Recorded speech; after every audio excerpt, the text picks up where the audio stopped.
बंद करवा दी किसी ने। राहुल तो कभी इस लिस्ट में आए ही नहीं। क्या क्या कलई खुल गई।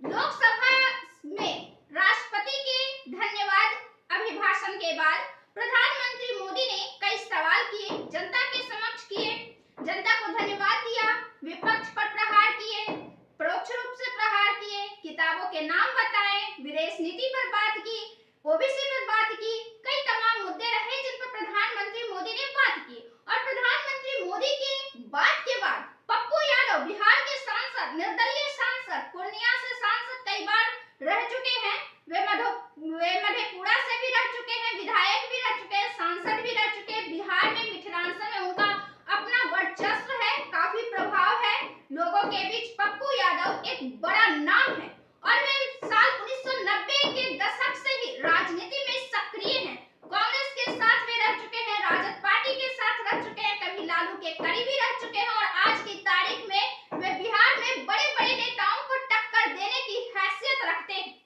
जनता के बीच भी उनकी लोकप्रियता और साख काफी मजबूत है। पप्पू यादव ने प्रधानमंत्री मोदी की बोलती बंद कर दी है। प्रधानमंत्री मोदी ने क्या सवाल किया, पहले हम आपको यह बताते हैं। पहले तो उन्होंने जनता को धन्यवाद दिया, कहा कि मेरे लिए यह बहुत बड़ा सौभाग्य है कि देश की जनता ने मुझे 4वीं बार इस जगह पर राष्ट्रपति जी के संबोधन का आभार व्यक्त करने का अवसर दिया है, इसलिए मैं जनता जनार्दन का भी आभार व्यक्त करना चाहता हूँ। प्रधानमंत्री मोदी अपने भाषण के दौरान विपक्ष पर हमला करते हैं और कहते हैं कोई बताए एक ही परिवार के एससी वर्ग के 3 सांसद हुए हैं क्या? एक ही कालखंड में एससी वर्ग के एक ही परिवार के 3 सांसद हुए हैं क्या?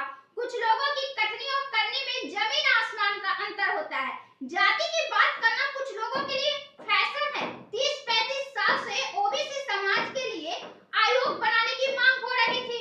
संसद के तमाम सदस्य दलों से ऊपर उठकर इसकी मांग कर रहे थे। हमने उसको संवैधानिक दर्जा दिया। विजन क्या